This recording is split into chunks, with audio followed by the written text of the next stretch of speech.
In today's video, we're saying goodbye to one of my favorite shows, Resident Alien. The unique, relatable characters, small-town chaos, and of course, Harry's hilarious shenanigans make this show pure magic. So in true Patience Colorado style, I'm going to be doing a low-key movie night at home to give them a proper send-off. And I hope that you'll stick around because not only do I have delicious recipe ideas that are themed on the show, I also have some decorating ideas you don't want to miss, which is actually where we're going to start out. So let's get started. I really wanted the decor for this movie night to kind of carry those small town low-key vibes, but still kind of hold an impact as well. I wanted you to know this was an alien party. But in that same thing, I really didn't want to spend a lot of money, so this was absolutely perfect. I blew up 6 of these silver balloons, drew alien faces on them with a permanent marker, and taped them to the cupboards behind me. Then by adding a couple lights below, it just set the vibe, guys. It was perfect, and I spent $1 on these balloons. It really made me happy. I'm calling this little area the Greys because if you watch the show, you know that the gray aliens are always in the background watching.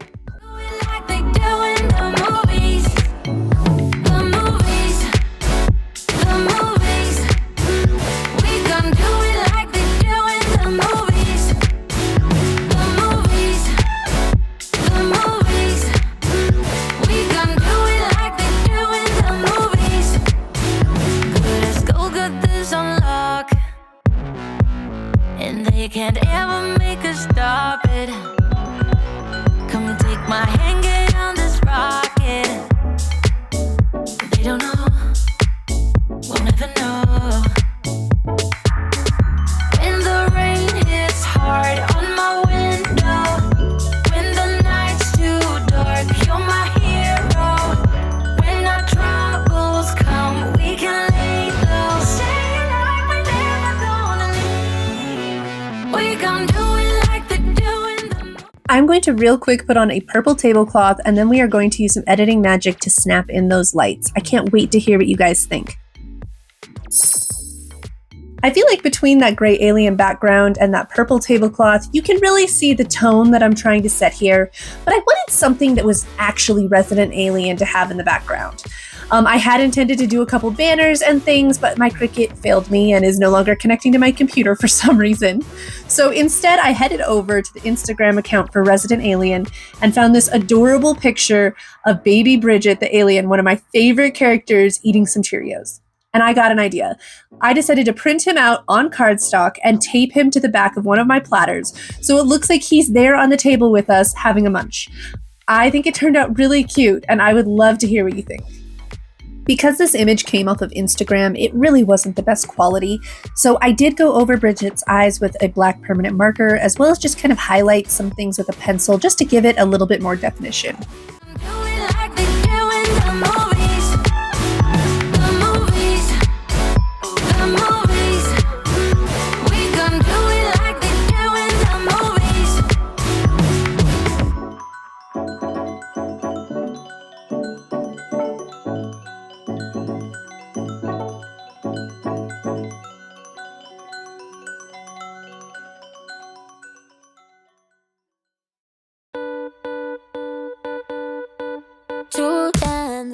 As you can see, my kitty Serafina was just as excited about baby Bridget joining the fun as I was. There was, of course, one more detail that I really wanted to make sure and add, my movie night sign that we made ages ago here on my channel, and I'm just going to write in the name of the movie we're watching. I think that this is such a fun sign to have because you can use it again and again. Oh, and I added a glow stick just for fun.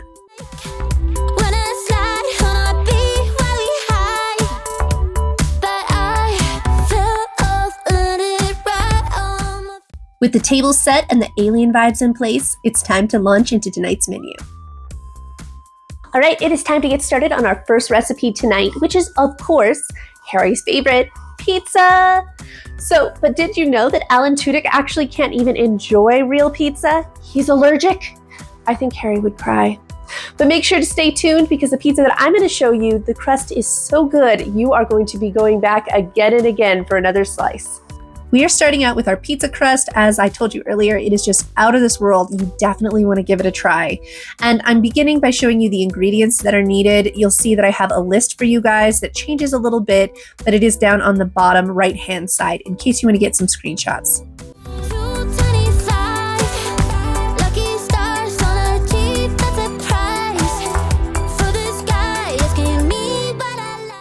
We're going to start off by adding our yeast, sugar, and warm water to our little mixing bowl here. I'm going to mix it up just quickly, like for a couple minutes, and then I'm going to let it sit there for 6 minutes so that it can start to activate that yeast.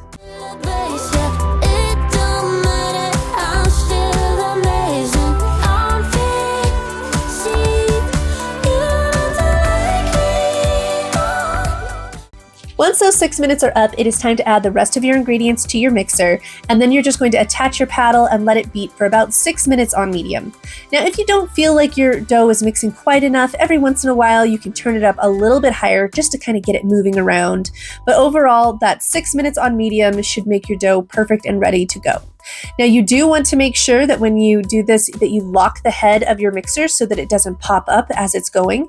And you also want to keep an eye not to have it on the edge of your counter so that it doesn't accidentally beat it off, because it is quite a workout for the mixer itself.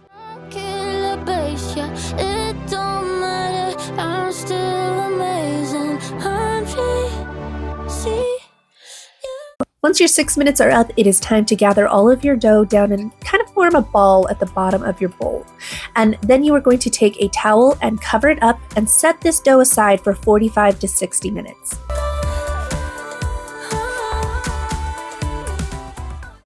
As you can see, my dough is done rising, and so now I'm just going to kind of work it a little bit with a little extra flour onto a piece of parchment paper, form it into a ball, and then I'm going to cut this into 4 equal little rounds.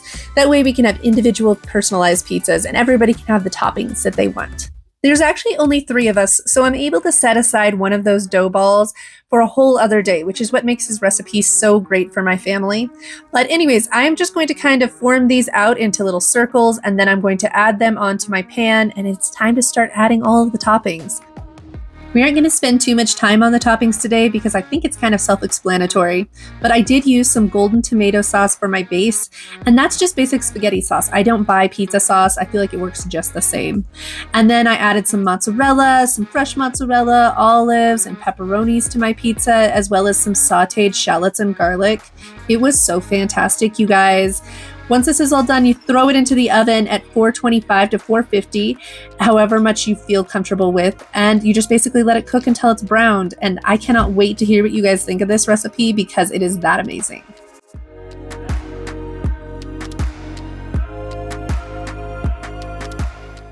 And it is time for our second recipe today. We are going to be making Deputy Liv's deviled alien eggs. Now, to do the main part of this, we need to add some veins to the outside of these eggs for appearances. So we're going to crack the outside of our egg, put them into a plastic bag with a little bit of food dye, water, and some vinegar.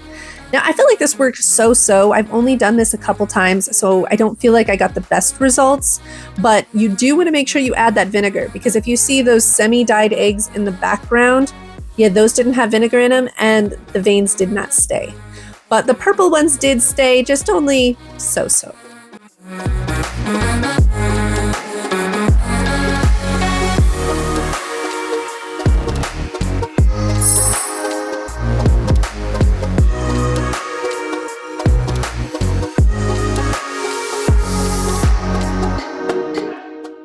Now that my eggs are peeled and cut in half, it is time to work on the filling. Now, everybody has something that they like to add to their deviled eggs. Mine are incredibly basic, but I like to add the egg yolks, of course, as well as some mayonnaise, some Dijon mustard, and some relish. And I just mix that up. Now, this time I did add some green food dye to give a little bit more of that alien vibe. And then I just pipe them into the top of my eggs. Now, I do like to add some toppings. I like to sprinkle salt over the top, as well as paprika and everything bagel seasoning to give them a little bit of extra flavor. But if there's something that your family loves to do to their deviled eggs, just add that as well.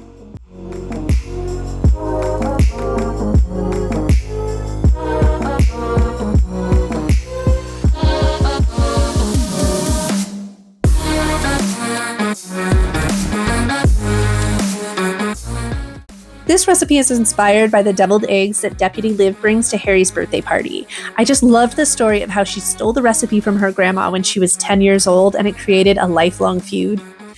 Anyways, the eggs were a hit at their party, so I thought that I had to have them for mine.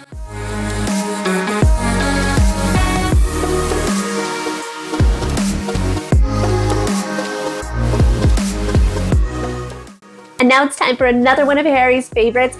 It wouldn't be this evening if we didn't have pie, of course, but we're going to add an alien twist. Behold, the peachy alien invasion. Sweet, juicy peaches with a hint of intergalactic mischief. And to accompany this dessert, we're making and serving up some creamy frozen French vanilla bean custard. With a cosmic twist, you're going to have to taste to believe. To start this recipe off, the first thing we need to do is skin these peaches. But to do that, we are going to blanch them because it makes it just such an easy job. So to do that, we're going to do a little cross shape on the bottom of all of my peaches, and then we're going to put them into boiling water one at a time for 30 seconds and then transfer them over to ice water for 30 seconds. You guys, this made this job so much easier. It's been so long I can't remember what it felt like to drown in your life. It's like I've been walking here for days, lost in the dance, so babe, I cannot forget you. All I need is one drop and then all would be forgotten, babe. Can't live without. So this is one of those times when you see something on a video and you're like, is it really that simple? Yes, it is. I can't believe I've never done this before, and I cannot wait for you guys to try this trick out. Now, once this is done, it is time to cut them up and get them ready for the inside of our pie.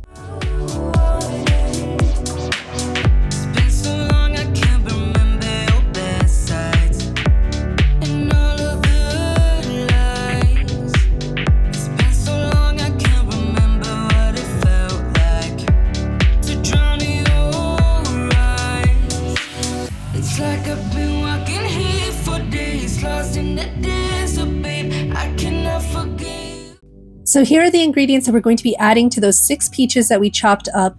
We are going to be adding about half a cup of brown sugar, 1 teaspoon of cinnamon, and a dash of vanilla extract.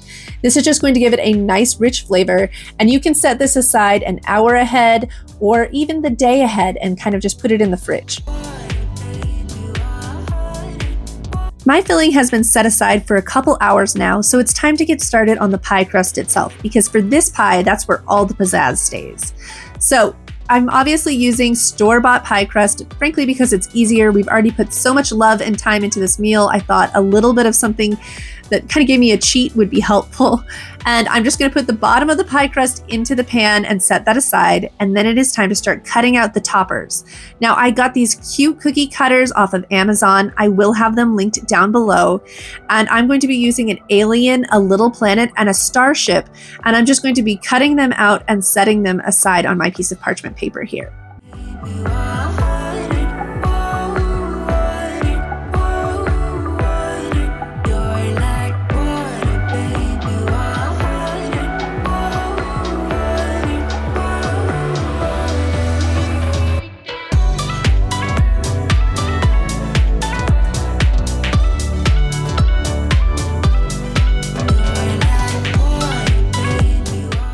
And now that all of my images are cut out, it is time for the fun part. It's time to decorate them.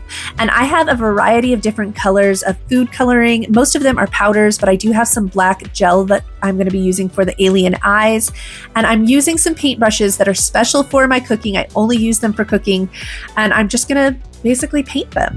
And once all of these are done, it is time to put the pie together.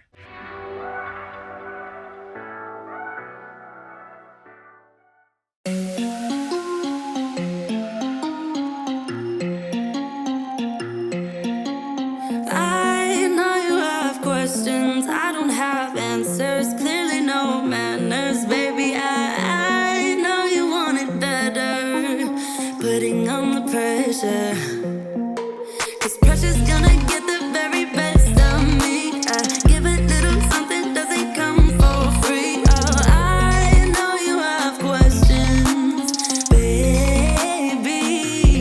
Even if I try and try too hard, nothing's ever enough. Even if I try and try too hard, tell me what to do.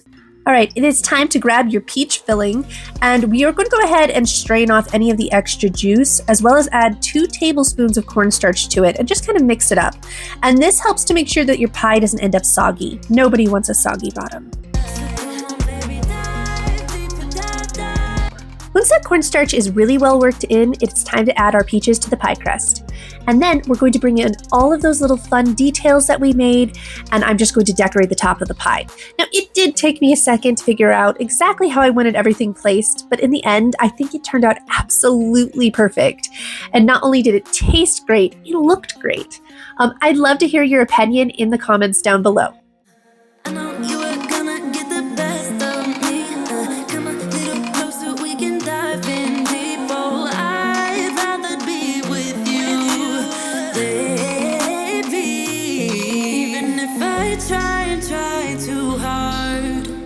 Nothing's ever enough, even if I try too hard. Tell me what to do, say anything, yeah. Dive deeper, dive deeper, yeah. Dive deeper, dive with me, yeah. I know we could fly if we just tried, if we just tried. So come on, baby, dive deeper, dive deeper, yeah. Dive deeper, dive with me, yeah. And now it's time for us to make that frozen French vanilla bean custard that I told you about earlier. And not only did it pair perfectly with this delicious peach pie, it was fantastic even just by itself. I'm sure that this is going to end up being the vanilla ice cream that we make for everything in the future. I'm starting out by beating my egg yolks in a separate bowl, that way I can make sure that they're really mixed evenly. Now it's time to add my cream and milk as well as my sugar into my pan. And I am going to whisk this for quite a bit because I really want to make sure that it is mixed as well as possible. I want all of that sugar to kind of melt into my milk mixture here. Now I'm going to add my vanilla bean, and to do that I'm going to cut it all the way down the middle and open it up and kind of scrape out all the different little vanilla bean flecks that are inside this vanilla bean and add it to my mixture. And then for a little extra good measure, I'm going to add the vanilla bean to the mix as well. Now it's time to head over to the stove, and while I cook this on low, I'm going to continually whisk this mixture as I add in the eggs that we beat earlier. And I'm doing this slow, and I'm doing it in the beginning before my mixture gets really warm because I don't want my eggs to congeal. I want them to temper in to my mix here. As I get this mixed in, I'm just going to continually mix this as it cooks on low for about 10 minutes or about until it's just before a simmer. And then I'm going to move it over to the other side of the stove so that it can cool for 5 minutes. And then I'm going to bring it back to that side, and I am going to bring it back up to that almost simmer point once again. I think it took me 5 to 7 minutes the second time. Now I'm doing that so that my actual milk and cream products don't get above a boil. If you let that happen, it actually changes the structure of the cream itself, and I certainly didn't want that. Once I was done cooking my custard mix, I went ahead and added 1 teaspoon of extra vanilla extract to it just to give it a little extra zing of vanilla. And I'm going to go ahead and strain this out into a bowl and let it cool to room temperature. Then I went ahead and put this into a thermos in my freezer so that it could cool down fast enough so that I could make it the same day. Otherwise, you want to make this the night before and put it into the refrigerator so that the mixture is nice and cool before you add it to your ice cream maker. Luckily, my thermos trick worked. Once that's done, you simply add it to your ice cream machine and let it cook for about, well, not cook, but stir for about 30 to 45 minutes until it's nice and firm, and then your ice cream is done. You'll see that I did try to add some green mixture to mine. I was attempting to give it a swirl. It didn't really work. Instead, I just gave it a weird pistachio color, but that worked out okay. I ended up covering up the top with some galactic sprinkles, and it was absolutely perfect. Oops, I almost forgot to add that you do want to let your ice cream sit in the freezer for about an hour before you serve it up. And it is time for our last recipe tonight. We are going to be making Harry's alien baby bird cupcakes. Now, these are in honor of Harry and Heather's love children that we see in season 4. I thought they were so cute, and I really wanted to do something in honor of them for this. And when I saw the owl cupcake idea on Pinterest, I knew it was the perfect idea. I am using a chocolate funfetti cake mix for today's cupcakes. I thought that the little bursts of candy inside would add just a little bit of extra fun. But when I make a cake mix from a box, I always add a little bit of extra things and change some stuff out so it gives that bakery quality taste. First off, I always substitute the water for milk. I feel like it gives it a richer flavor. And I like to use butter instead of the oil that is called for. And I just do the same exact amounts as they have on the box. And then sometimes I also like to add, as I'm doing today, half a cup of sour cream for a little extra richness, and then a teaspoon to a half a teaspoon of vanilla.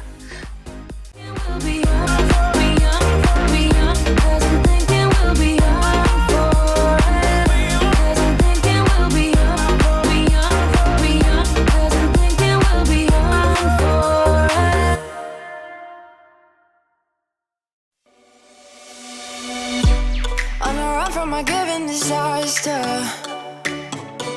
speed away from the holy mind, pride. That's where I never thought it would matter. If I'm gone by now, all my weakness keep on linger on repeat like it will be. I recognize that this is a whole bunch of cupcakes, but we're only going to be decorating 6 of these today because that's how many babies Harry and Heather have.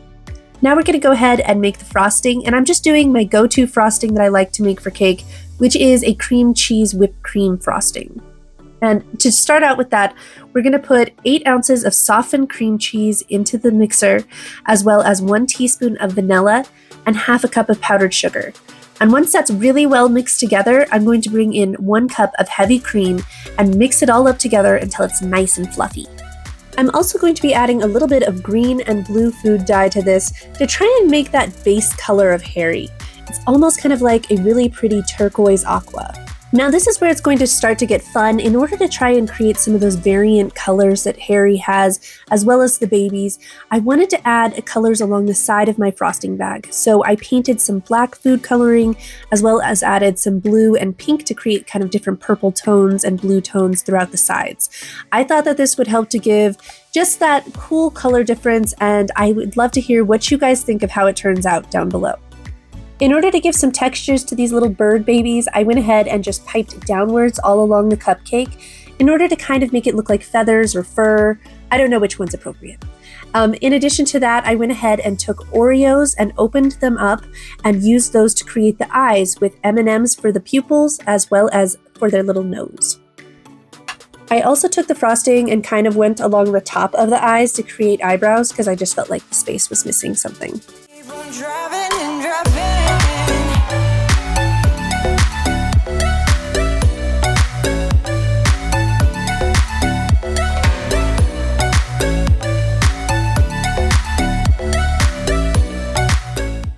And I give you Charles, Aiden, Hayden, Polly, Bluth, and Harry Jr., of course.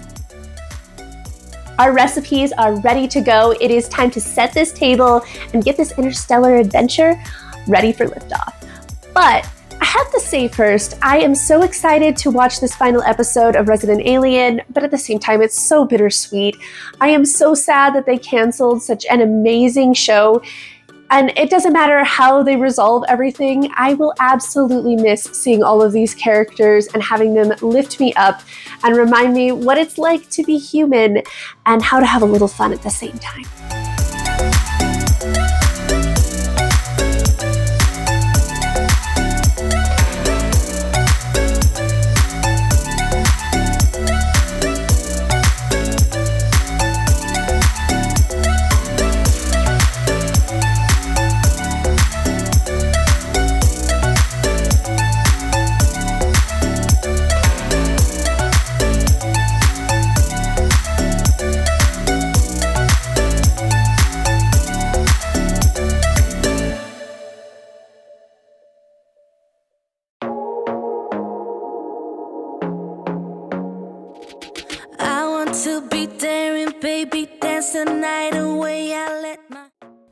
Before I head off to watch my bittersweet last episode, here's to the residents of Patience.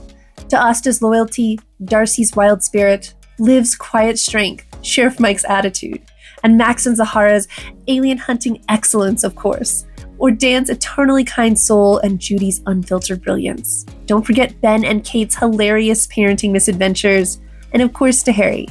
Thank you for the chaos, the comedy, and the surprising amount of heart. To to the 59.